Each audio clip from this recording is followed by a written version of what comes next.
জয় মা মনসা, জয় মা বিশ্বহরী। আজ শ্রাবণের সংক্রান্তি এবং মনসা পূজা। প্রতিটি ঘরে ঘরেই মা মনসার ব্রত উদযাপন করা হয়। আর ব্রত উদযাপন করে যদি মা মনসার জন্মব্রত কথা না শোনেন, তাহলে আপনার ব্রত সফল হবে না। অবশ্যই আজকের দিনে ব্রত করে মা মনসার ব্রত কথা শ্রবণ করবেন। আজকের এই ভিডিওতে আমি মা মনসার ব্রত কথা আলোচনা করব। অবশ্যই ভিডিওটি সম্পূর্ণ দেখবেন। তাছাড়া আজকের দিনে কি কি খাবার একদম খাবেন না, কি কি খাবার খেলে মা মনসা অতি ক্রুদ্ধ হবেন, সমস্ত বিষয়ে আলোচনা করব। তার আগে বন্ধুরা, ভিডিওটি সম্পূর্ণ দেখার অনুরোধ রইল। ভিডিওটি সম্পূর্ণ দেখে একটি কমেন্ট করে যাবেন ভক্তি ভরে। জয় মা মনসা। নতুন সকল বন্ধুদের উদ্দেশ্যে বলছি, যারা আমার চ্যানেলে এসেছেন, ভালোবেসে চ্যানেলটিকে সাবস্ক্রাইব করে বেল আইকনটি অন করে দেবেন এবং আমার পাশে থেকে যাবেন। কথা শোনা মাত্রই আমাদের জীবন থেকে সর্পদোষ, বাস্তুদোষ, নেগেটিভিটি, সমস্ত রকম অশুভ শক্তি মা হরণ করে নেন। ভগবান শ্রীকৃষ্ণের আশীর্বাদ লাভ করা যায়, কারণ মা মনসা দেবী স্বয়ং নিজে শ্রীকৃষ্ণের বড় ভক্ত। আর ভোলে মহেশ্বর হলেন মা মনসার পিতৃদেব। আদি শক্তির এক রূপ মা মনসা। মা মনসার বর্ণনা বিভিন্ন আদি পুরাণ থেকে পাওয়া যায়। যেমন বিষ্ণু পুরাণে 4র্থ অধ্যায়ে মা মনসার বর্ণনা রয়েছে। এছাড়াও কৈবর্ত পুরাণ থেকে জানা যায়, এক সময় এক নাগকন্যা ছিলেন। তিনি ভগবান শ্রীকৃষ্ণ ও ভগবান শিবের পরম ভক্ত ছিলেন। তিনি ভগবান শিবের কাছ থেকে বেদ ও কৃষ্ণ মন্ত্রের জ্ঞান প্রাপ্ত করেন এবং পরে সেই মন্ত্র কল্পতরু মন্ত্র নামে প্রসিদ্ধ হয়। মা মনসা পুষ্করে সর্বপ্রথম ভগবান কৃষ্ণের দর্শন লাভ করেন এবং তার কাছ থেকে তিনি মর্তে পুজো লাভ করার বরদান পান। চলুন বন্ধুরা, এবারে জেনে নিই মা মনসার জন্মকথা কাহিনী। কথিত আছে, এই কাহিনী কখনো অর্ধেক বা অসম্পূর্ণ শুনতে হয় না, তাহলে মানুষের জীবনের সমস্ত কিছু অসম্পূর্ণ থেকে যায়। চলুন বন্ধুরা, মা মনসাকে স্মরণ করে শ্রবণ করি মা মনসার জন্মকথা কাহিনী। তার আগে কমেন্টে ভক্তি ভরে লিখে যাবেন, জয় মা মনসা। একদা এক সময়ে ভোলে মহেশ্বর ও মাতা পার্বতী নৃত্য করছিলেন। মানে পরম পুরুষ ও পরম প্রকৃতির মিলনে এক ঊর্ধ্বার সৃষ্টি হয়েছিল। আর সেই ঊর্ধ্বা গিয়ে পড়ে মানস সরোবরের এক পদ্ম পাতার ওপরে। আর সেই ঊর্ধ্বাকে দেখে আশেপাশের সমস্ত নাগ নাগিনীরা অর্থাৎ সর্পেরা ছুটে আসতে থাকে এবং সেই ঊর্ধ্বাটিকে তারা তাদের লেজের মধ্যে আটকে নেয়। সেই থেকেই সৃষ্টি হয় মা মনসা দেবীর। অতঃপর মহাদেব এবং পার্বতী মা মনসাকে নিয়ে কৈলাস পর্বতে গমন করেন। বলা হয় এই শ্রাবণ মাসেই হয়েছিল সমুদ্র মন্থন, আর সমুদ্র মন্থন থেকে যে বিষ উঠেছিল তা চারধারে ছড়িয়ে পড়ছিল। এই সমস্ত প্রাণীকুলকে রক্ষা করতে মহাদেব তখন সেই বিষ পান করল, আর মা মনসা সেই বিষকে মহাদেবের কণ্ঠে আটকে দিয়েছিলেন। এতে মহাদেব অতি প্রসন্ন হয়ে মা মনসাকে ত্রিলোকে পূজিত হওয়ার আশীর্বাদ অর্থাৎ বর প্রদান করেন। তাই আষাঢ় শ্রাবণ মাসে বিষের হাত থেকে রক্ষা পাওয়ার জন্য আমরা মা মনসার পূজা করি। এছাড়াও ধন সম্পত্তি বৃদ্ধি, মনোবাসনা, সমাজ ও পরিবারের কল্যাণের জন্য, সন্তানের কল্যাণের জন্য আমরা মা মনসাকে পুজো করি। এছাড়া পুরাণের অনুসারে যখনই সৃষ্টির চারিদিকে সাপ সরীসৃপ প্রাণীদের উপদ্রব শুরু হয়ে গিয়েছিল, তখন ঋষি কশ্যপ ব্রহ্মার আদেশ অনুসারে মনে মনে মায়ের কল্পনা করে, আর সেই অনুসারে মায়ের নাম মা মনসা দেবী হয়। মনসা মঙ্গল কাব্য অনুসারে মহাদেবের কন্যা হলেন মা মনসা। মহাদেব মা মনসাকে বরদান করেছিলেন, যদি ধরাধামে চাঁদ সদাগর তোমাকে পূজা দেয় তাহলেই তুমি পুজো পাবে। কিন্তু মর্তলোকে চাঁদ সদাগর ছিলেন ভগবান শিবের একনিষ্ঠ ভক্ত বা সাধক। তাই তিনি ভগবান শিব ছাড়া আর কাউকে পুজোতেন না। আর এর ফলেই শুরু হয় ভক্ত ও দেবীর মধ্যে চরম সংঘর্ষ। অবশেষে চাঁদ সদাগরের কাছেই মা মনসা পুজো পান এবং মর্তলোকে তার পুজোর প্রচার হতে থাকে। আর এই কাহিনী মর্তলোকে বেহুলা লক্ষিন্দর কাহিনী নামে পরিচিত, যা আজ জগৎ বিখ্যাত। আর সেই থেকেই মায়ের পুজো এই ধরাধামে প্রচার হয়। কোনো কোনো জায়গায় দেবী মনসার কোলে একটি শিশুকে দেখা যায়।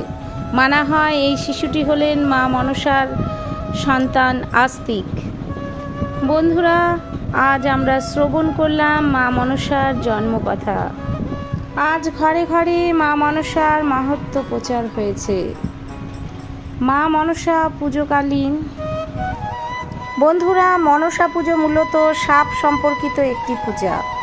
এই পূজায় কিছু বিশেষ নিয়মবিধি ও নিষেধ পালন করা হয়। বন্ধুরা, পুজো চলাকালীন আপনারা কোনো রকম উগ্র গন্ধে ধূপ ধুনো কর্পূর পুজোয় ব্যবহার করবেন না। মা মনসার বাহন সরীসৃপ প্রাণীরা এই গন্ধটি সহ্য করতে পারে না। মা মনসা পুজোয় কি কি খাবার বর্জন করা উচিত এবং কোন কোন সবজি খাওয়া যাবে না, সেই বিষয়ে আজকে আলোচনা করব। বন্ধুরা, মা মনসা পুজো অতি নিষ্ঠা সহকারে পালন করতে হয় এবং পুজো শেষে আমরা যা আহার ভোজন করি সেটাও কিছু কিছু বাধা নিষেধ মেনে সেই আহার ভোজন করতে হয়। যেমন আমিষ খাবার, মাছ, মাংস, ডিম ইত্যাদি আমিষ খাবার এই দিনে একদম নিষিদ্ধ। কিছু কিছু নির্দিষ্ট সবজি এই দিনে ভুলেও খাবেন না। সেই সবজিগুলো হলো বেগুন, পেঁয়াজ, রসুন ইত্যাদি খাবার খাবেন না। মা মনসার পুজো সাধারণত শ্রাবণ মাসেই হয়ে থাকে। আর এই শ্রাবণ মাস হলো পরম নিষ্ঠার সাত্ত্বিক মাস। এই মাসে এমনিতেও কোনো আমিষ খাবার গ্রহণ করা উচিত নয়, এই সবজিগুলো খাওয়া উচিত নয়। তাই বন্ধুরা, মনসা পুজো করেও পেঁয়াজ, রসুন, বেগুন, গাজর এইসব সবজিগুলো খাবেন না। মা মনসা আমাদের ঘরের মেয়ে বা বাড়ির মা। তাই মা মনসা পূজায় কি কি জিনিস বিশেষ করে প্রয়োজন হয় আজকে আলোচনা করব। মা মনসা পূজার প্রধান প্রয়োজনীয় জিনিস হলো মূর্তি বা পট। এই মূর্তি বা পট মা মনসা পূজায় অবশ্যই লাগবে। পুজোর জন্য একটি ঘট স্থাপন করা হয় এবং ধান দুর্বা প্রয়োজন। প্রদীপ জ্বালিয়ে মা মনসার আরতি করা হয়। ফুল ও মালা দিয়ে দেবীকে সাজানো হয়। বেলপাতা মনসা পূজার গুরুত্বপূর্ণ উপাদান। ফল, মিষ্টি, ধান দুব্য নৈবেদ্য ব্যবহার করা হয়। শিমের বিচি মনসা পূজার একটি বিশেষ উপাদান। এছাড়া দুধ ও কলা। অবশ্যই এই দিন মা মনসার প্রিয় বাহন সরীসৃপ প্রাণী অর্থাৎ সাপেদের জন্য দুধ কলা দেবীকে অর্ঘ্য দেবেন। চন্দন ব্যবহার করবেন দেবীর তিলক করার জন্য এবং পূজার মন্ত্র ও আরতি করবেন। বন্ধুরা, এবারে আলোচনা করব মা মনসা পূজার প্রিয় ফুল কি, কেন এই ফুলটি অর্পণ করা হয় মা মনসাকে। মনসা দেবীর প্রিয় ফুল হলো অপরাজিতা ফুল। বিশেষ করে সাদা ও নীল রঙের অপরাজিতা ফুল দেবীর পূজায় ব্যবহার করা হয়। বিভিন্ন তথ্য থেকে জানা যায় যে মনসা দেবীর পূজা মূলত সর্পদংশনের থেকে রক্ষা পাওয়ার জন্য করা হয়। এই পূজায় অপরাজিতা ফুল ব্যবহার করা একটা বিশেষ প্রথা রয়েছে। আসুন বন্ধুরা, জেনে নেই কেন মর্তবাসী মা মনসাকে পুজো করেন। মা মনসা পূজা বর্ষাকালে অর্থাৎ আষাঢ় শ্রাবণ মাসে হয়ে থাকে। এই সময় সাপের উপদ্রব প্রচণ্ড পরিমাণে বেড়ে যায়। তাই মা মনসাকে দেবী রূপে পূজা করা হয় সাপের কামড়ের হাত থেকে রক্ষা করা। এছাড়া নিঃসন্তান দম্পতিরা মনসা দেবীর কাছ থেকে সন্তান লাভের জন্য প্রার্থনা করে ও পুজো করে। মা মনসাকে ভক্তি ভরে পুজো দিয়ে অবশ্যই মা মনসার প্রণাম মন্ত্রটি বলবেন। প্রণাম মন্ত্রটি হলো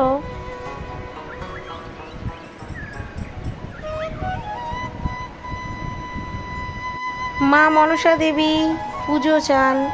ভক্তি ভরে মা মনসা দেবীকে পুজো করলে মা মনসা দেবী অল্পতেই সন্তুষ্ট হয়ে যান। এবং তার ভক্তদের বরদান প্রদান করেন, মনোবাসনা পূর্ণ করেন। কারো যদি দীর্ঘকালীন সন্তান সন্ততি না হয়, মা মনসার পুজো ও মা মনসাকে ভক্তি ভরে ডাকলে তার সন্তান লাভ হয়। মর্তলোকে বেহুলা লক্ষিন্দরের যে গল্প রয়েছে সেটা আমাদের সমাজকে শিক্ষা দেবার জন্য বা সমাজের বোধক জ্ঞান করানোর জন্য। অবশেষে চাঁদ সদাগর কিন্তু বাধ্য হয়ে মায়ের পুজো দিয়েছিলেন। সেই থেকেই ধরাধামে মায়ের পুজো প্রচারিত হতে থাকে এবং প্রতিটি বাড়িতে বাড়িতে এই শ্রাবণ মাসে মায়ের পুজো সম্পন্ন করা হয় অতি ভক্তি ভরে।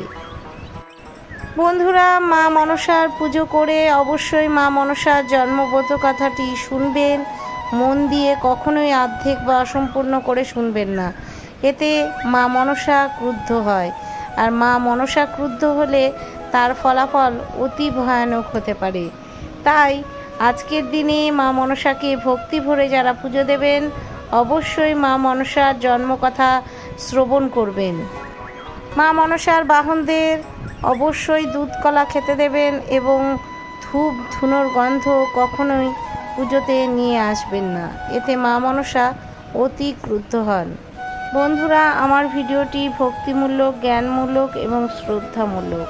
যদি ভিডিওটি আপনাদের ভালো লেগে থাকে, অবশ্যই চ্যানেলটির পাশে থেকে আমাকে ভালোবাসা দিয়ে ভক্তি ভরে কমেন্টে মা মনসা লিখে যাবেন।